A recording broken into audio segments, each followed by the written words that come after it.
Aujourd'hui, dans toute une histoire, l'objectif est de devenir une star. On ne peut pas être star comme ça. Tiens, hop, j'arrive, c'est moi. Ça n'existe pas, ça. J'adore voir mon image. Je me repasse en boucle des fois mes CD d'émissions télé. Je pense que vous avez raison de vous aimer. Hein. Moi, je suis très narcissique aussi. Hein. Avant d'arriver, là, je me regardais dans le reflet du miroir. Ça allait? Je me suis dit, t'es super. Hein. D'autres ont choisi d'approcher les célébrités pour profiter de leur éclat. Tous les moyens sont bons pour se projeter dans la lumière, on va dire. Merci pour notre public. Merci pour notre public. Pour nos invités qu'il faut encourager, on va commencer aujourd'hui toute une histoire avec l'histoire d'un tout jeune homme qui a seulement 17 ans, l'histoire d'Amaury qui est lycéen et qui n'a qu'une seule idée en tête. Amaury, c'est devenir célèbre, être connu, reconnu, apparaître à la une des magazines People. Vous connaissez ça, les magazines People? Dites pas non. Il y a 12 millions de lecteurs en France. Et beaucoup d'autres invités que nous recevrons aujourd'hui qui sont obsédés par la même célébrité. J'en veux pour preuve le succès de tous les publics. Les galas, les closers, les autres voici. La presse People est la plus lue en France. Pourquoi le monde des People fascine à ce point les ados et même certains adultes de tous âges? Pourquoi certains cherchent-ils à tout prix à devenir célèbres? Tous nos invités sont installés au premier rang pour nous confier leurs expériences et leur histoire. Et puis nous recevrons également Houssine de la Starac, et puis qui nous apportera des éclairages sur sa propre histoire, et également notre ami Corbier qui nous racontera, lui, comment il a vécu le retour à l'anonymat. Mais voici pour commencer l'histoire d'Amaury, 17 ans seulement, ça pourrait être votre fils ou votre fiancé, il rêve de devenir une star.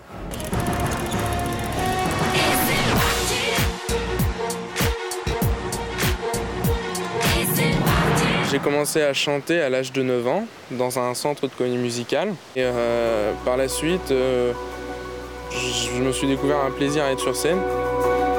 À l'âge de 15-16 ans, je me suis inscrit donc, sur des grands sites de casting. Et donc à 16 ans, j'ai réussi à avoir mon contrat. Et de là, j'ai eu un single qui est sorti. Ça n'a pas forcément marché, mais bon, je persiste.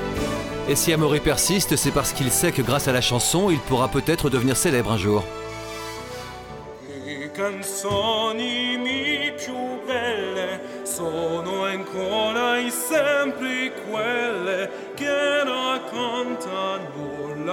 Donc grâce au single, j'ai réussi à faire plusieurs télés. Donc j'ai commencé par Pascal Sevran, qui m'a ouvert grand ses portes. Ensuite, j'ai fait le Symphonic Show, donc présenté par Daniela Lombroso. Et alors là, c'était assez énorme de savoir, surtout qu'on était regardé par 13 millions de téléspectateurs. Ça faisait un choc, c'était gigantesque, c'était super. Mon rêve absolu, ça serait de me produire sur les plus grandes scènes avec le plus de monde possible. Par exemple, un beau Stade de France, ça serait pas mal. Bah, les fans, les magazines, tout ça, les soirées, c'est un rêve.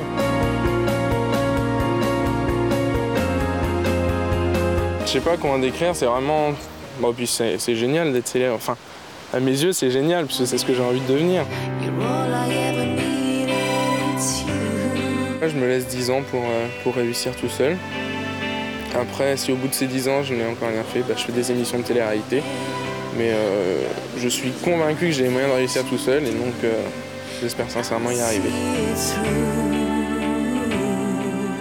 Je ne sais pas trop quoi dire à ce jeune homme. Est-ce qu'il faut l'encourager parce qu'il a drôlement du courage? Est-ce qu'il faut plutôt le mettre en garde parce que c'est peut-être un peu risqué? À seulement 17 ans, je vous demande d'accueillir Amaury. Bonjour jeune homme, salut au public. Attends, 1, 2, 3. Important pour un artiste de respecter le public. Eh oui, très. Ça vous a pris à quel âge, Amaury? À 9 ans. Qu'est-ce que vous êtes dit à 9 ans? Bah, 9 ans, c'était plutôt... je me sentais pas très bien et on m'inscrit donc dans des cours de comédie musicale. Vous ne sentiez pas très bien, c'est-à-dire? Bah, je sais pas, des problèmes... Dans votre vie de couple à 9 ans? Oh bah oui, exact. Voilà, c'était ça. Avec vos parents? Je comptais divorcer et puis... non, mais oui, des problèmes familiaux et tout. Mais donc ça m'a permis d'évoluer, de penser à autre chose. Et puis ça m'a plu et donc j'ai continué. Qu'en pensent vos parents?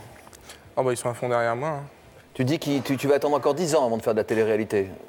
S'il y a encore de la télé-réalité dans 10 ans, hein, exactement. C'est pour ça que j'ai pris large, comme ça je sais que j'en ferai sûrement pas. T'as pas envie d'en faire tout de suite? Bah non. Je serais beaucoup plus fier de réussir moi-même. Ah, mais ils réussissent par eux-mêmes quand même, hein, les petits qui restent 4 mois dans le château, ils bossent. Hein. Ouais, mais on les aide, Moi, je veux pas d'aide. Je veux pas d'aide, toi Tu veux pas d'aide, toi. Je veux pas passer pendant 4 mois sur une télé. C'est un peu contradictoire, ça, Amaury. Bah non, je veux pas passer 4 mois en train de me doucher et tout, non. Qu'en pense Corbier? Qu'en pense Houssine qui a fait la Star Academy? Je demande d'accueillir Corbier et Houssine, s'il vous plaît.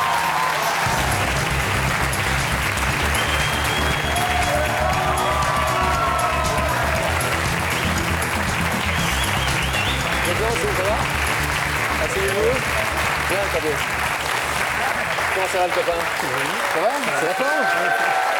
Ça va mieux. Ça va mieux que toi? Ah bah ouais. J'ai pas tout le temps, toutes les semaines, une appendicite, quoi, ça va là. Oui. La dernière fois qu'on s'est vu, c'était un peu chaud, puis il fallait que tu avais besoin de vider ton sac aussi. Hein. Ouais, ça m'a fait du bien. Plein de gens m'ont écrit, ça m'a fait plaisir. Je me suis senti moins seul quoi, pendant un moment. C'est bien, et puis depuis, bah, ça va, je me redresse, quoi, ça va. Bah, tant mieux, on va prendre de tes nouvelles dans un instant. La célébrité, ça isole, c'est quelque chose que tu as envie de dire à Amaury? Oui, il faut faire très très attention. La célébrité, c'est la porte ouverte à tout, mais on peut très bien vivre sans. Tu as choisi de devenir célèbre, très bien, mais fais attention. Fais gaffe à qui tu rencontres, fais gaffe à ce qu'on te demande, mets pas tes pieds n'importe où, fais pas n'importe quoi. Ouais, mais on sait quand même que c'est un métier de requin.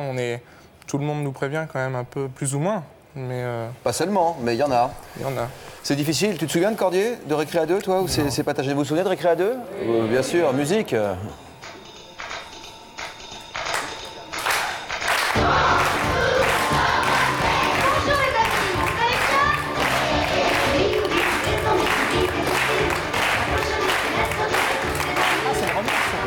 C'est le remix.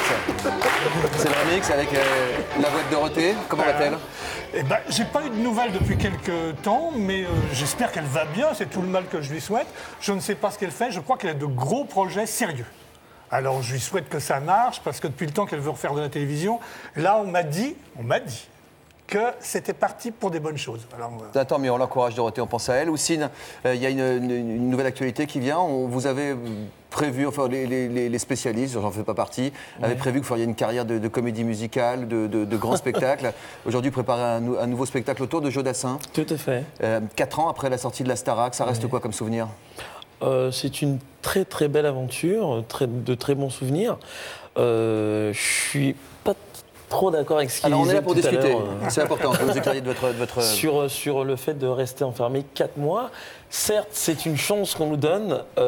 Moi, je me suis rendu compte de cette facilité d'avoir fait Starac, c'est que quand on va donc à la maison de disques, on passe de portes avant d'arriver donc dans les bureaux souhaités. Et il y a tout plein de jeunes gens, de jeunes musiciens, chanteurs, chanteuses qui sont là, assis et qui espèrent avoir un rendez-vous. Et nous, la facilité qu'on a, c'est qu'on passe devant ces gens qu'on snob et on passe ces 2 portes et on monte au bureau du directeur artistique. C'est une facilité. Je pense qu'il faut... Moi, je ne crache pas dans la soupe. Je pense qu'il faut prendre toutes les opportunités et, comme disait Corbier, intelligemment.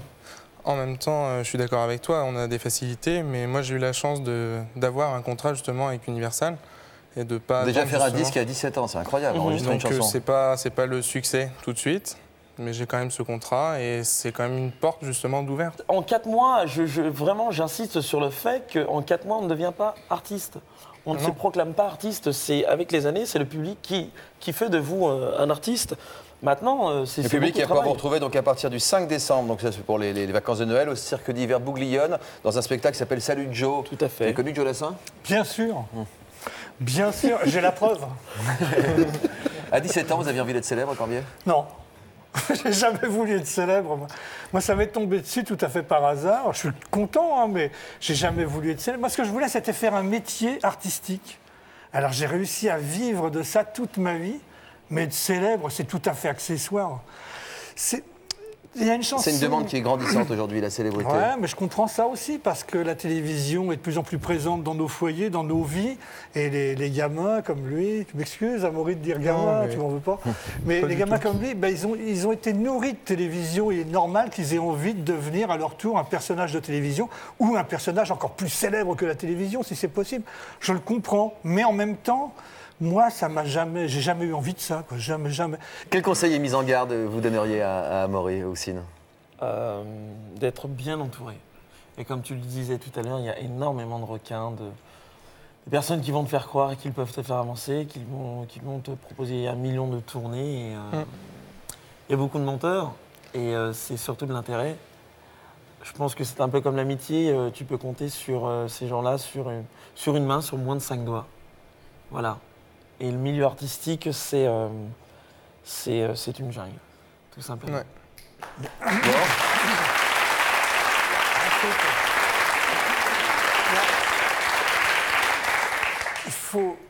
Il faut avoir moins de talent que d'intelligence de ce métier. Si tu as l'intelligence de ce métier, tu le feras très très longtemps. C'est quoi ça? C'est vrai. Hein. Mais qu'est-ce que c'est exactement, concrètement? Ça veut dire savoir, comme il vient de le dire, savoir s'entourer des bonnes personnes, savoir choisir ses auteurs, ses compositeurs, aller aux bons endroits, être intelligent dans sa carrière. Le talent ne suffit pas. Il y a même des gens qui ont un talent, mais que tu n'imagines pas, et qui sont dans la ramasse depuis des années. C'est parce qu'ils n'ont pas su s'entourer des bonnes personnes, ils n'étaient pas là au bon endroit, au bon moment. Donc fais ça. Et l'intelligence de ce métier, tu feras une carrière, mais alors... Alors l'intelligence de la carrière aujourd'hui, c'est aussi l'intelligence de la popularité, de la célébrité, de la presse people qui existe comme elle n'a jamais existé. 12 millions de lecteurs dans cette presse qui sort en début de semaine. Je vois tes yeux qui brillent quand je parle de ça, Amaury. Oui, si l'on veut, mais... Bon, quand même. Oui, non, mais c'est clair, c'est un rêve, forcément. Quand on les voyait, justement, lorsqu'ils étaient à la Starac, ça faisait rêver aussi. C'est peut-être ce côté-là aussi qui est beaucoup plus facile à atteindre grâce à la Starac. Mais... La popularité, la célébrité, sans doute. Pendant 4 mois, sans doute. Déjà 4 mois. Oui, ouais. Pas la reconnaissance, la célébrité. Non. Oui, la reconnaissance, non. Non, bah non, ça... Non, mais ce que je disais par rapport au château et à la sortie du château aussi, c'est que vous êtes quand même très protégé.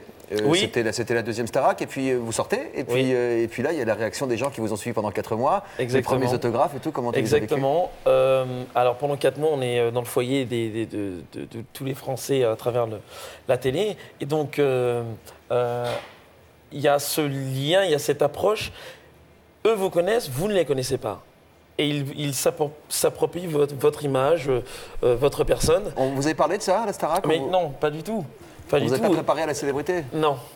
Non, parce qu'on est vraiment dans une autre optique. Quand on est dans le château, on pense à sortir, à faire son propre album. Et on oublie complètement qu'on ne va plus pouvoir avoir de vie personnelle, de vie privée, qu'il va falloir se méfier de tes propres amis qui vont être là par intérêt, qui vont t'emmener te sortir dans tel restaurant, pour dire je le connais, pour te brader.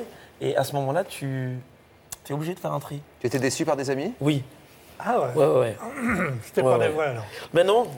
Mais et puis au bout de 4 ans, je continue à faire le tri encore aujourd'hui parce que. Des gens que tu connaissais d'avant la Starac? Oui. Qu'est-ce qui s'est passé par exemple, sans citer de nom? Ah bah c'est de rentrer tout simplement en famille et puis d'avoir 2-3 copains qui savaient que je rentrais, donc qui ont organisé entre guillemets un star à domicile chez moi. Et ou alors de venir me chercher très tard le soir et de m'emmener faire une surprise à un tel ou un tel. Et ça, c'est un peu gênant quand vous avez envie d'être chez vous. Quoi. Je vois bien ce que tu veux dire. C'est-à-dire que tu deviens pour tes amis un cadeau qu'ils offrent à leurs amis. Exactement. C'est ça, mais je connais ça aussi. Et en fait, ça, c'est... Et donc, c'est la un paquet cadeau, on oublie ce qu'il y a à l'intérieur. Bah oui, et la difficulté, c'est de pouvoir dire non à tes proches, à tes amis. Et ça, c'est difficile à gérer parce que tout d'un coup, tu te retrouves seul. C'est le regard des gens qui change et on fait croire que c'est toi qui as changé. Alors, tout ce qu'on raconte dans la presse people, est-ce que c'est vrai, est-ce que c'est pas vrai? Parfois c'est vrai, parfois ça l'est moins. Le rêve d'Amaury se retrouvait à la une de ces journaux. C'est un rêve qui est partagé par beaucoup de gens, il faut le dire. Pourquoi? Est-ce que parce que les lecteurs veulent vivre par procuration la vie des stars? On ne sait pas exactement. Voici quelques éléments de réponse. On aime bien les petits potins des stars, savoir ce qui se passe. Quand je vois les stars comme ça et je vois le train de vie que je mène, je m'évade en fait, je suis dans un autre monde. Tom Cruise avec Cathy Holmes, Super Star avec le bébé, etc. C'est comme un film en fait. C'est comme ça, c'est ma hobby, c'est ma passion. C'est parce que les stars fascinent de plus en plus que le marché de la presse people est en pleine expansion. Des millions d'exemplaires se vendent chaque semaine. Marc Fourny, rédacteur en chef d'un de ses hebdos, choisit les stars qui font rêver. Ariel Dombal. Ah voilà, le fameux sujet. Donc ça, c'est prévu dans 2 semaines, c'est ça? Ce que j'ai bloqué, c'est Catwoman. Hein. Il y a quand même 12 millions de Français qui lisent la presse People chaque semaine, c'est colossal. C'est à peu près 20% de la population française. Les gens ont envie de rêver. On veut des histoires contes de fées, on veut vivre aussi un peu par procuration, on veut des modèles. Bon, c'est les stars. Pour rêver, Fabienne ne se contente pas de lire la presse People, sa passion, se faire prendre en photo avec les stars. Elle collectionne plus de 60 clichés. Il faut avoir toujours l'appareil et j'ai toujours mon appareil photo sur moi, c'est vrai, toujours. Et donc la seule fois où je ne l'avais pas, c'était à la gare TGV à Marseille et il descendait du train Vincent McDoom qui venait de faire la ferme célébrité. C'est vrai, là vraiment j'ai regretté. Maintenant, il y a des personnalités que j'aimerais bien rencontrer, par exemple Claire Chazal, ça c'est sûr. Zinedine Zidane aussi. Et Jacques Chirac aussi, certainement. Après, j'arrête. Il y a une forme de jubilation à pouvoir entrer dans l'intimité de gens qui nous sont normalement interdits. Et cette jubilation, d'une part, trompe l'ennui, mais permet également de pimenter un petit peu l'imaginaire et pourquoi pas les fantasmes. J'aimerais qu'on me suive dans la rue, j'aimerais qu'on me reconnaisse, qu'on me suive, qu'on me prenne en photo. J'aimerais un jour pouvoir faire la une d'un magazine People, de faire la une d'un journal, de faire la une d'une chaîne de télévision. Et ça serait pour moi, en fait, le summum de ma réussite. De plus en plus de gens en fait veulent être connus puisqu'ils ont l'impression que lorsque l'on est connu, on est valorisé pour ce que l'on est. Être vu à la télévision ou un autre média montre ou montrerait que l'on a réussi pour ce que l'on est. Me voir à la télé, c'est vrai que c'est très jouissif, quoi. Ça me satisfait. Je suis narcissique, donc de se voir et de savoir que des millions de personnes vous voient, et que c'est bondant, quoi. C'est excitant, Jean-Georges. On va lui faire un petit plaisir. Comme disait Corbier à l'instant, c'est étonnant de voir un homme mûr qui plus a une situation tout à fait enviable dans la vie, vouloir se retrouver comme un petit chanteur, comme une petite chanteuse jeune à la une des magazines People. On va faire plaisir à celui qui disait avec ses mots à lui que c'était excitant, disons. Je vous demande d'accueillir très très fort Jean-Georges, c'est lui.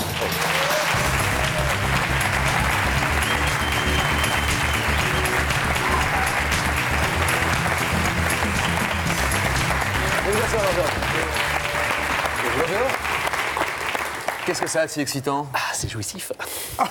Là, déjà, là. Là, qu'est-ce que vous ressentez? Bah, c'est bien, c'est l'aboutissement de tout, de se voir, de se voir à l'écran, de voir le regard des gens posé sur soi, l'envie, le bonheur dans les yeux, c'est... Vous avez un peu plus que 17 ans, vous, hein, par rapport à moi. J'ai 55 ans, ouais. Oui, j'assume mes 55 ans. Oui. Ouais. Ça fait combien de temps que vous avez cette envie de célébrité? J'ai commencé, j'avais 20 ans, en fait. J'étais modèle pour un coiffeur. Et donc, j'ai fait quelques figures dans des revues de coiffure. Et là-dessus, j'ai été choisi par une marque de vêtements à l'époque, que je ne citerai pas, qui existe toujours. Et donc, j'ai fait des défilés de mode. Donc j'ai fait des salons prêt-à-porter, salons de coiffure, c'est un vrai pro, hein, il sait qu'il ne faut pas citer les marques, tout ça. Voilà. je porte d'ailleurs la marque là, sur maintenant, je suis très fidèle. Donc j'ai fait des prêt-à-porter, des salons, etc. Ensuite j'ai fait des animations de club. J'ai créé une pièce de théâtre que j'ai mis en scène, que j'ai joué. Mais parallèlement à ça, vous avez un boulot sérieux. Oui, tout à fait. Qu'est-ce que vous faites dans la vie? Je suis directeur commercial. Vous avez besoin de votre quart d'heure de célébrité ou plus que ça encore? C'est du narcissisme. Au moins c'est franc. Hein. Oui.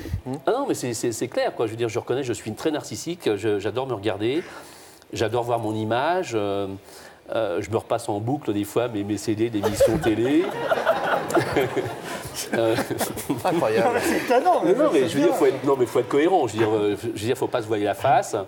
Aujourd'hui, il y a un moyen qui est exceptionnel, c'est la télévision. Qui n'existe. Enfin, on a plus de la possibilité aujourd'hui d'être sur un plateau de télé, comme aujourd'hui avec vous. C'est facile, il y a des sites de casting, il s'agit juste, comme moi, de passer plusieurs heures par jour dessus, de faire la chasse au casting. On s'inscrit et voilà, je suis à côté de vous aujourd'hui pour expliquer en fait ce que je suis. Et vous chantez bien ici, là? Forcément. Forcément que je suis bien, je suis à l'aise, je veux dire, on pourrait même prendre l'apéro ensemble. Donc aujourd'hui, il y a cet outil qui est formidable, c'est la télévision. C'est c'est de pouvoir aujourd'hui accéder à des gens comme vous, alors qu'il y a encore 20 ans en arrière ou 30 ans en arrière, on ne pouvait pas. Mais quelle différence vous voyez entre des gens comme vous et des gens comme Corbier ou Sine? Mais pour moi, personnellement, il n'y a pas de différence. Je veux dire, la preuve, c'est que je vous accepte... Ah, mais c'était gentil.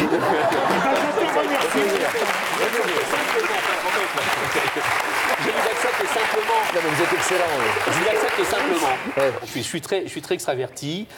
Et je me suis fait analyser une fois, justement, parce que je ne comprends pas mon attitude.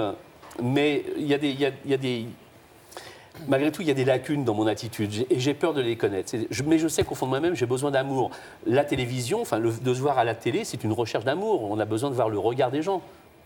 Et de voir que des gens vous apprécient, sont comme ça. Quand j'ai fait mes défilés de mode, j'ai en mémoire, j'ai pas amené les photos, c'est dommage, mais j'ai en mémoire une personne qui était en bas de l'estrade, j'étais en train de faire mon défilé, et cette personne, elle est comme ça.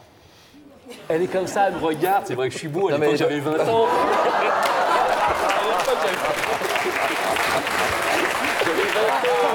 J'avais 20 ans, j'étais bon, voilà. Et c'est vrai, et là je me suis dit, Jean-Georges, regarde les yeux de cette femme-là, mais est-ce que les yeux de cette femme qui vous regardait en haut du podium étaient différents de celles qui vous regardent dans votre chambre à coucher? Mais c'est pareil, je veux dire, le regard de l'autre est vachement important. Je pense qu'aujourd'hui, la communication est très importante et le regard. S'il n'y a pas de regard aujourd'hui, il n'y a plus de communication. C'est les yeux qui parlent aujourd'hui. Et pour moi, les yeux sont très importants. La façon dont me regardent les gens, j'ai tout compris. La chanson du businessman, tu sais, j'aurais voulu être un artiste. Moi, j'aurais voulu être chômeur pour aller pointer. Mais non, mais c'est bien, c'est formidable quand même que tu aies cette vie, cette envie, ce besoin de montrer des choses. C'est formidable. Mais en même temps, je suis inquiet parce que tu dis, la dame elle était comme ça, elle me regardait, elle avait une scoliose terrible. Non, mais Et vous dites c'est jouissif, et vous dites c'est bandant, c'est sexuel, quoi, pour vous. Non, mais c'est pas des mots anodins. Toute satisfaction, c'est une forme d'alibido. T'en pensez quoi, Sid? Il est scotché. Vous en avez vu, pourtant. Hein. Non, je pense que vous avez raison de vous aimer. Hein, Non, je pense que... Moi, je suis très narcissique aussi, hein. Avant d'arriver, là, je me regardais dans le reflet du miroir. Ça allait? Je me suis dit, t'es super. Hein. Et moi, je me suis vu sur le...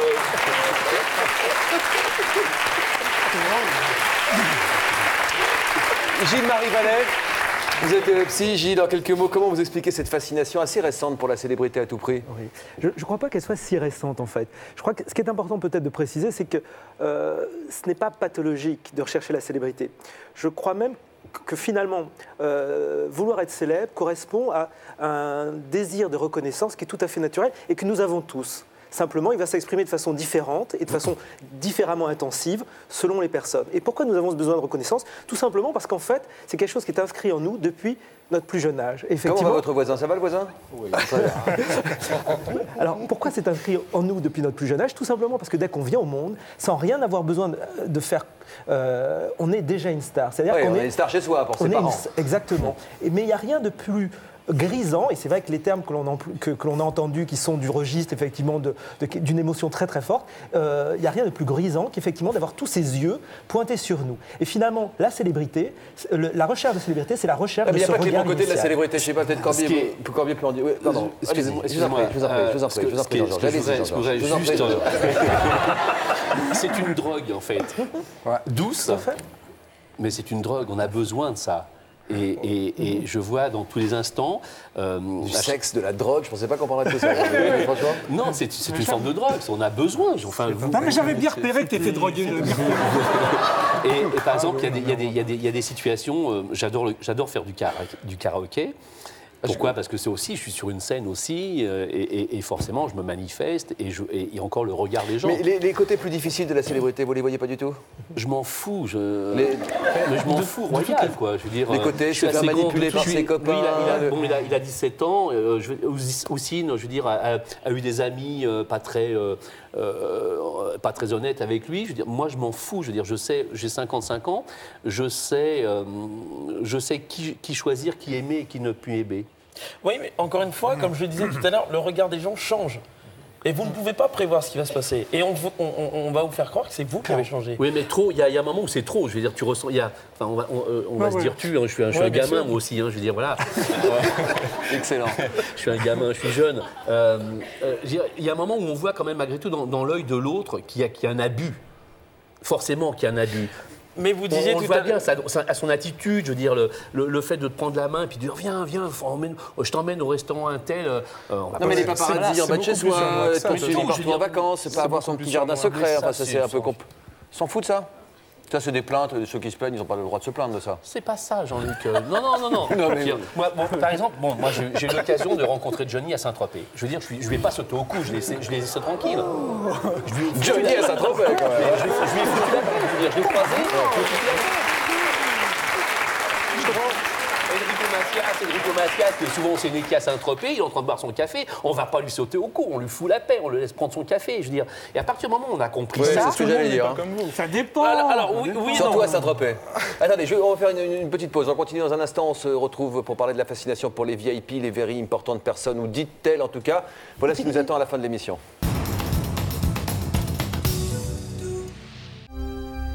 Tout de suite, dans toute une histoire, l'histoire de Caroline. Sa mère lui a donné un morceau de son foie pour lui permettre de continuer à vivre. Qu'elle m'ait donné un morceau de son foie, c'était une renaissance. C'est un simple geste d'amour, je veux dire, on aime son enfant. C'est risqué quand même, hein? On n'y pense pas, pas du tout. Vous n'avez pas pensé, vous? Ah non, absolument. Ah, c'est beau, le cœur d'une maman. Ah non, mais pas du tout, du tout. Je voulais juste qu'on la sauve.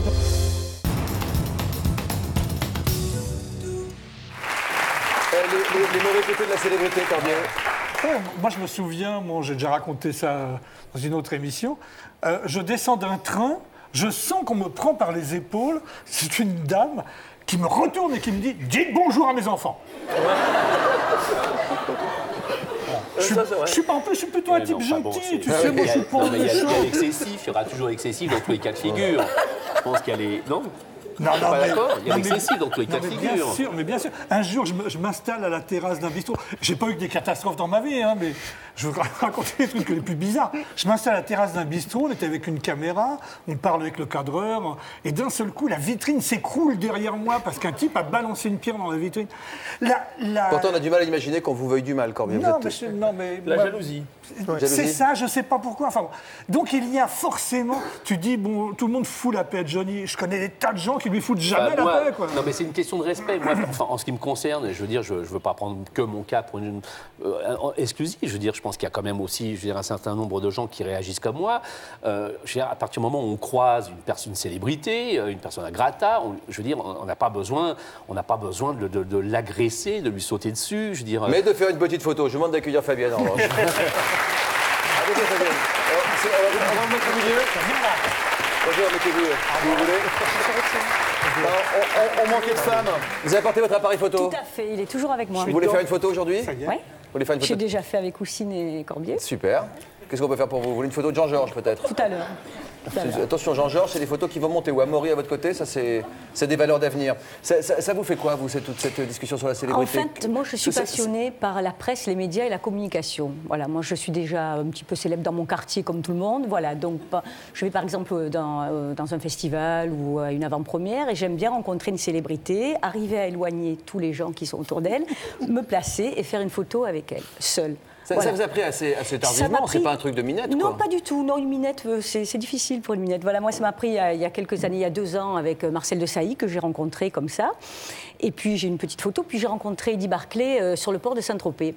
Justement, on a discuté un petit peu, on a fait une jolie photo. Et puis, Nicoletta, et puis plein d'autres chanteurs comme ça. Ça vous a apporté quoi pour que vous ayez envie de continuer? Moi, c'est pour moi. C'est un challenge, c'est un défi. C'est me placer à côté de la personnalité seule. Voilà, moi, c'est... Dans quel but? Dans le but d'avoir un pressbook pour moi, voilà. Mais ça vous apporte quoi? C'est de la reconnaissance? Non, c'est pas de la reconnaissance parce que je serai jamais célèbre, hein, mais j'aurais aimé être journaliste, c'est sûr. Vous parlez de Claire Chazal tout à l'heure, par exemple? Oui, c'est vrai que j'aime bien Claire Chazal, c'est vrai. Mais pour moi, c'est un petit défi et j'ai toujours mon appareil photo. Et j'ai fait de très belles photos, notamment avec Adriana Carambeu, j'en suis très fière, c'est vrai. Là, on voit Patricia Cass. Oui, parce que Patricia Cass, c'est la fille de l'Est et bon, je suis la fille du Sud et ça m'a plu, j'ai trouvé la photo superbe. Mimi. Michel Drucker, j'ai rencontré à Marseille une émission de télévision. J'ai pu rentrer dans les loges, le rencontrer. Il y avait Didier. Comment vous faites pour vous débrouiller? Vous dites que ça marche mieux quand on est une femme 46 ans, qu'une midinette? Non, il faut une certaine sympathie, je pense. On demande de se faufiler. Moi, c'est le but. C'est pas la célébrité. Et il y a un moi, petit plaisir à chaque fois? Oui. C'est vrai, Michel Drucker, j'en suis très fière. Qui c'est le type à côté de Fabienne? Oui, Julien Clerc, oui. Quelle femme n'aimerait pas être photographiée avec Julien Clerc, c'est évident. Voilà. Ma belle-mère adore. C'est vrai. Mais Adriana Carambeu, j'en suis très fière parce que c'est quand même la plus belle femme du monde et il fallait oser quand même. Pourquoi, pour certaines personnes, certains anonymes, comme on dit, hein, sachant qu'anonyme et célèbre, c'est la même personne au début, hein. Puis il y en a un qui devient célèbre, et puis il y en a un qui reste anonyme, mais c'est la même limonade. C'est si important de se retrouver à côté des gens qui portent une certaine lumière. Il y a plusieurs choses. Je crois que cette proximité physique permet d'entrer dans une intimité qui ne nous appartient pas et du coup d'en recueillir comme ça un peu les lumières, un peu les poussières d'étoiles. Les poussières d'étoiles. Et puis je crois qu'il y a un autre élément qui est peut-être moins perceptible mais que vous avez évoqué, c'est que cette rencontre est à l'origine d'une émotion. Et finalement ce cliché vient cristalliser cette émotion que l'on a ressentie au moment de cette rencontre. Et je crois que justement, ces rencontres sont aussi quand même des moments d'échange. Et dans ces échanges, effectivement, on a l'impression, comme ça, que se passe un peu de ces poussières d'étoiles de cette célébrité. Hervé, il a 39 ans depuis l'âge de 17 ans, l'âge d'Amaury. Il n'a qu'un seul rêve. Qu'est-ce qui se cache derrière cette volonté inébranlable, ce rêve qu'a Hervé? C'est une question d'amour aussi. Regardez. J'ai toujours été fasciné par ce milieu des stars parce que, en fait, quand j'étais gamin chez moi, mon père travaillait beaucoup, ma mère était là mais absente, pas suffisamment présente, on va dire. Et donc, moi, je cherchais à m'identifier. Une star, pour moi, ça représente la réussite, quoi, surtout la réussite. Parce que, bon, venant d'un milieu prolétaire, je voulais réussir et prouver à mes parents, peut-être, ou à ma famille, que j'étais capable de faire quelque chose de mieux que... Pour faciliter le contact avec les stars que j'admire, ce que je fais bien souvent, j'essaie de rentrer sur les plateaux de télé et je me fais remarquer par mon style vestimentaire. C'est-à-dire je porte du fluo, je porte des couleurs très vives, du strass. Et ça marche, la preuve. Ici, Hervé s'est retrouvé sur le plateau de 20h10 pétante à la place d'Ariel Wiesman, aux côtés de Paul Lussulitzer et de Stéphane Bern. De me revoir comme ça me fait toujours une petite larme, une petite nostalgie. Il faut tout faire pour essayer de réussir. Vous cherchez de l'amour, vous, et vous le dites franchement, et depuis votre tout jeune âge, vous recherchez de la reconnaissance, de l'amour, vraiment? C'est-à-dire que moi, j'ai eu un souci, c'est que mon père travaillait beaucoup, ma mère était là, mais un peu absente, on va dire. Donc vous n'avez pas été la star chez vous, dont on parlait tout à l'heure? Voilà, c'est ça quelque part. Moi, je voulais être artiste tout jeune, comme le jeune homme qui n'est plus là. Voilà. Donc, moi, je voulais être chanteur, je voulais être chorégraphe. Je l'ai fait de façon complètement cachée la nuit. Mes parents n'ont jamais Qu'est-ce que vous faisiez? J'ai fait Transformiste, j'ai fait des chorégraphies des shows Claude François, des shows Michael Jackson, des shows Madonna. J'ai essayé de faire des trucs en regardant, justement, grâce à la télé des années 80. Même je vous ai connu à l'époque de TV6. Exact, bah oui, avec Durangeon. Avec Durangeon, Olivier Durand, qui est maintenant metteur en scène de cinéma. Et donc, à l'époque, je traînais sur les plateaux de télé, je me faisais voir, je me faisais remarquer un maximum. Et puis on s'est rencontrés à l'époque? Oui, nous sommes rencontrés. Eh bien, ça fait presque 20 ans, évidemment. En fait, je fréquente certaines des stars, des gens qui ont une carrière... Vous avez accompagné en province Mylène Farmer, vous l'avez suivi. J'ai connu Mylène Farmer toute jeune. Mais vous n'avez pas fait peur à un moment à la suivre et tout ça? Non, parce qu'un jour, en 1989, elle a décidé que son public, out, c'était fini. C'est-à-dire qu'il n'y avait plus de contact direct avec ses fans. Ouais, je pense que c'est une façon de se replier sur elle-même. Je ne veux pas la défendre, mais j'ai la chance de la connaître. Je ne cherche pas à comprendre, elle a fait ce qu'elle veut. Vous comprenez qu'on puisse être effrayé par la célébrité aussi, que certains aspects de la célébrité peuvent faire peur à ceux qui sont célèbres? Ben oui, parce que le fan devient très vite fanatique. Et le fanatisme est dangereux, si je puis nous protéger, pour les artistes, parce que... Jean-Hugues Anglade s'est par exemple fait agresser parce qu'il était Jean-Hugues Anglade. C'est terrible. Moi, j'ai eu quelqu'un chez moi, dans ma cuisine, et je n'avais pas vu que cette personne était là. Quelqu'un qui était entré comment? Je ne sais pas. Je ne peux absolument pas vous dire. Qui est rentré, la porte n'était pas forcée, je n'ai pas omis de fermer la porte de chez moi. C'était un homme ou une femme? Un monsieur qui est resté, qui m'a dit « je t'adore ». Oui, d'accord. Ça commence bien. Et voilà, et qui est resté là un bon quart d'heure. Ça peut partir avec un sentiment d'amour, et en même temps finir par faire peur. La télé-réalité, les gens qui nous regardent vont se reconnaître. Il y a des stéréotypes et ils vont se reconnaître. Donc, ils vont tout faire pour vous approcher et pour vous dire « comme toi, j'adore ça, t'as vu, je me suis habillé comme toi, je porte la même paire de chaussures que toi. » Et voilà, c'est ça. Et ça, c'est... Je regarde la suite des aventures d'Hervé. Je veux devenir célèbre. J'ai tout essayé, j'ai essayé plusieurs castings. Et donc, je me suis dit, on va tenter le coup, mais malheureusement, c'est l'âge qui bloque. Je veux être célèbre parce que c'est jubilatoire, c'est-à-dire qu'on reçoit beaucoup d'amour. On reçoit beaucoup de... J'ai pas eu beaucoup de la part de ma mère, j'ai pas eu beaucoup d'amour. Dès l'enfance, déjà, je devais pas exprimer mes sentiments, je devais pas danser devant mes parents, on ne devait pas chanter, on ne devait pas danser. J'étais complètement frustré. Donc je recherche toujours l'amour des autres, l'amour du prochain, la reconnaissance des autres pour essayer d'avancer. Si j'étais célèbre, je pense que je serais beaucoup moins seul. Parce que la solitude, ça pèse. Parce que par exemple, pour prendre un exemple tout concret, hein, très basique, quand on va sur une émission de télé, par exemple, on va sur une émission de télé, on se fait remarquer, c'est super, c'est génial. Pendant 3 heures, on s'amuse, 4 heures, on s'amuse. Après, on rentre chez soi. Ce qui est très dur, c'est de supporter son regard dans la glace, quoi. Parce qu'on est tout seul, quand même.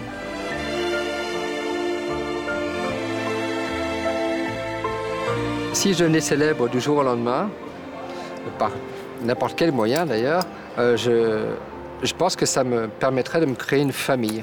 Celle que je n'ai jamais eue, en fait. Quelque part, ce serait une façon d'exister, enfin. Vous avez l'impression de ne pas exister?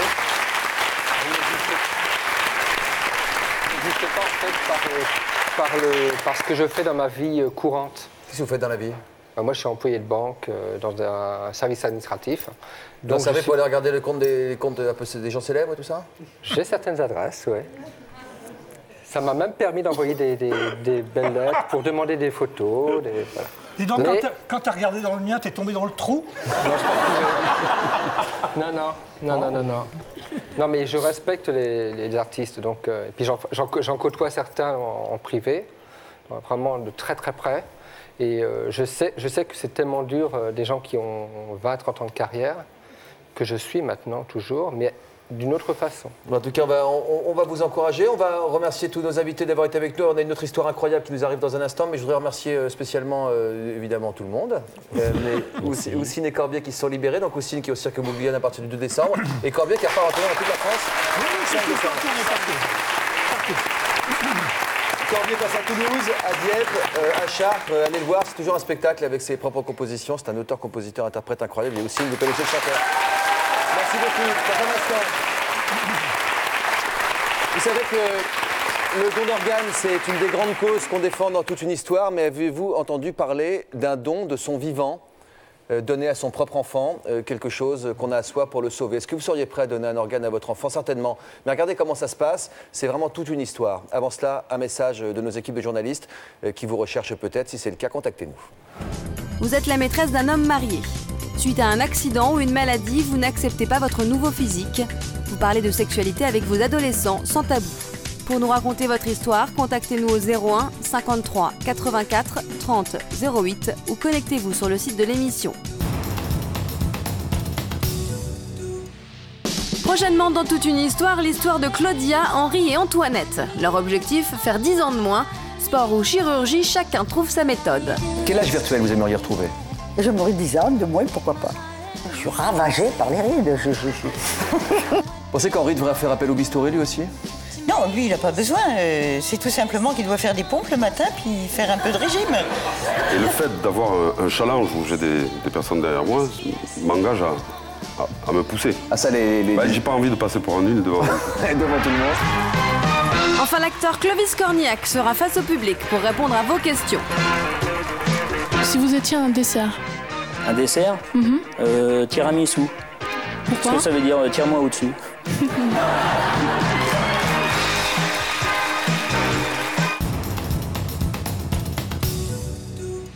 Nous avons consacré il y a quelques jours une émission au sujet du don d'organes. C'est une grande cause dont nous allons souvent vous parler dans toute une histoire. Près de 13 000 personnes dans ce pays ont besoin d'une greffe d'organes.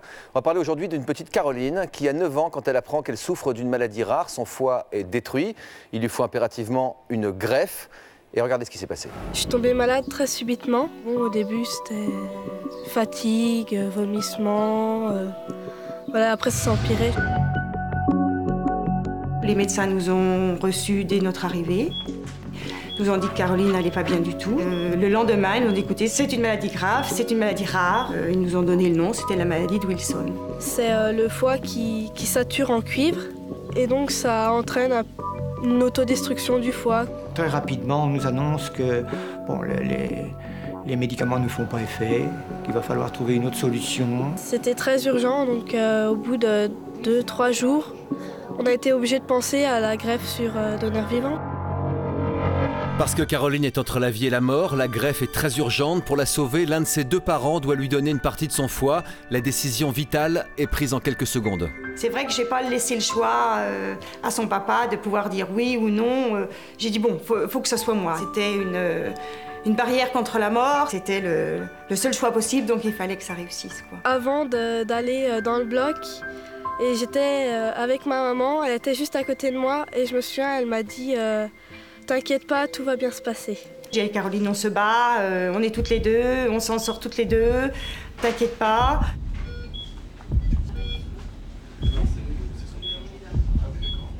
Au réveil, je me suis demandé s'ils avaient pu transplanter l'organe. On m'a dit oui, tout s'est bien passé, l'organe était très bien, le don avait pu se faire sans problème. Le fait que ma maman, elle m'ait donné donc, un bout de son foie, pour moi c'est une renaissance en fait. D'être passée aussi près de la mort, j'ai réalisé que en fait, la vie était chère et qu'il fallait vraiment la vivre à fond et qu'à tout moment on pouvait la perdre.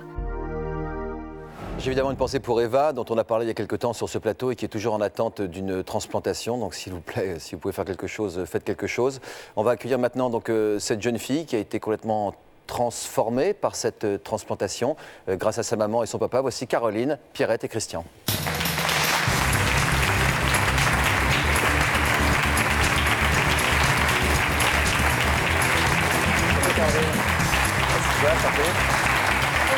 Bonjour Pierrette, bonjour Christian, comment allez-vous? Bien. Alors oui, vous avez d'abord essayé la greffe classique, si on peut dire. Elle était sur liste d'urgence, super urgence, et puis eh bien, on a attendu un week-end. Tu t'en souviens de tout ça? Non.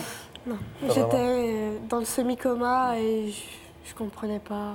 On a dû m'expliquer certainement, mais j'ai pas... Tu avais quel âge déjà? 9 ans. 9 ans, ouais. 9 ans, comment on t'expliquait qu'il fallait te changer quelque chose dans la voiture, dans le moteur de la voiture?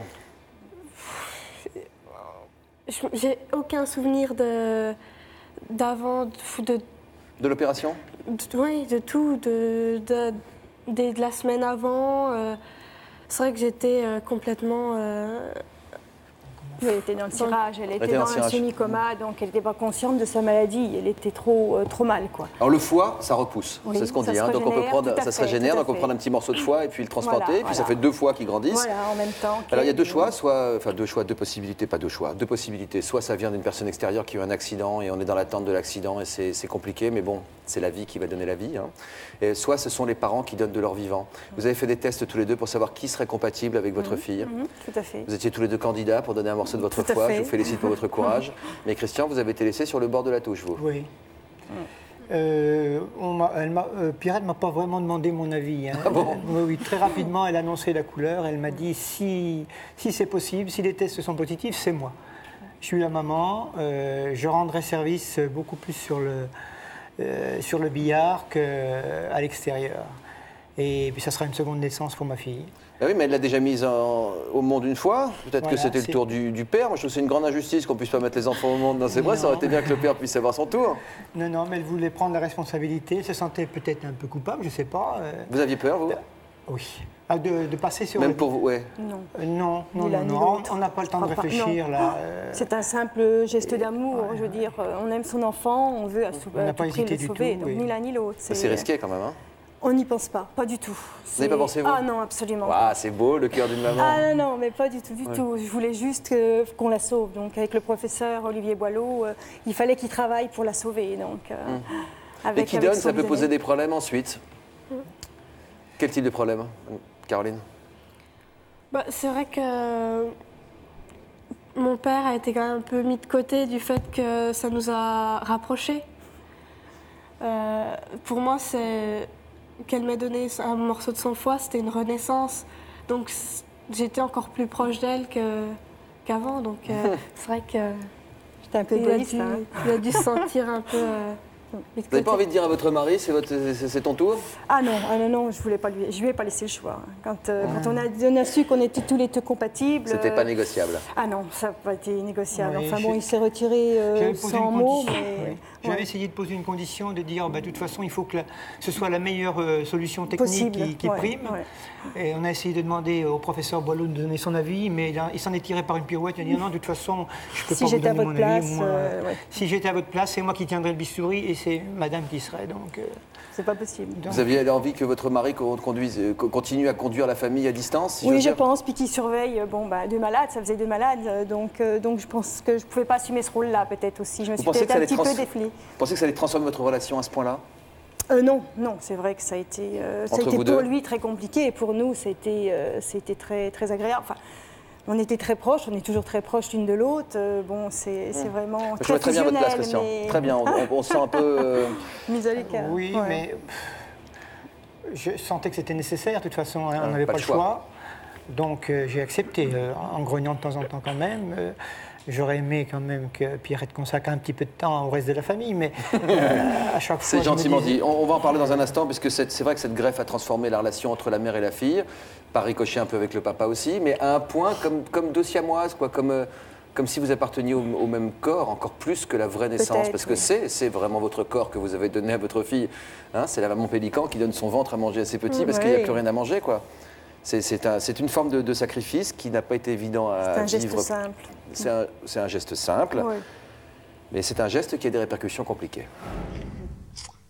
Le retour à la maison, ça a été un peu un soulagement pour tout le monde parce que j'étais avec Caroline en permanence, mais j'ai été vraiment avec Caroline en permanence. C'est-à-dire que ma maman, elle dormait avec moi tout le temps parce que j'avais le gavage, donc il fallait s'occuper vraiment les médicaments, le gavage. Il y avait plein de choses à faire et donc mon père se retrouvait donc forcément tout seul.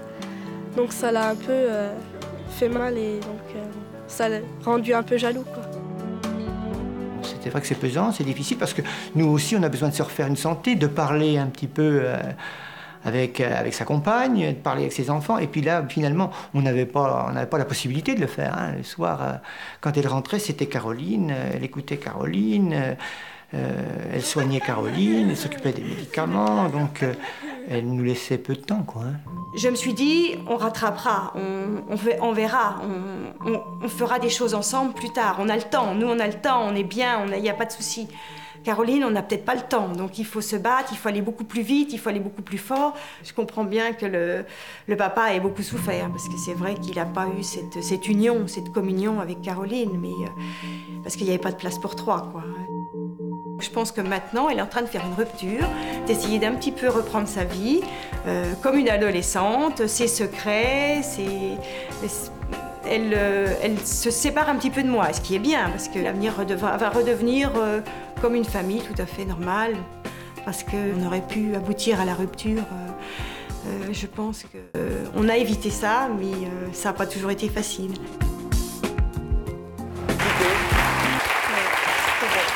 Pour la famille, oui, ça a été difficile. La rupture, ça a été envisagé aussi, ça a dû être difficile parce que...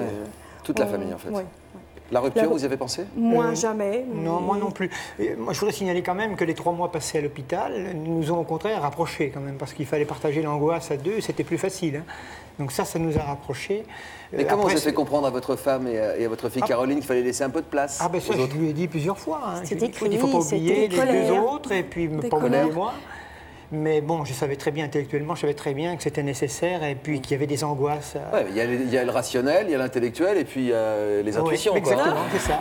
Donc il y a la lutte entre les deux. Mais colère, vous disiez, Caroline? Oui, il se mettait quand même pas mal en colère du fait aussi que ma mère dormait avec moi après. Ah oui, ça aussi. Oui. Qu'est-ce qu'il disait dans ces moments-là?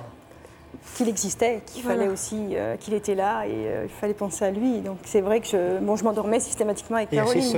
Alors je rentrais dans le lit conjugal en pleine nuit, donc ça a compliqué les choses. Vous avez retrouvé votre équilibre familial de quelle façon?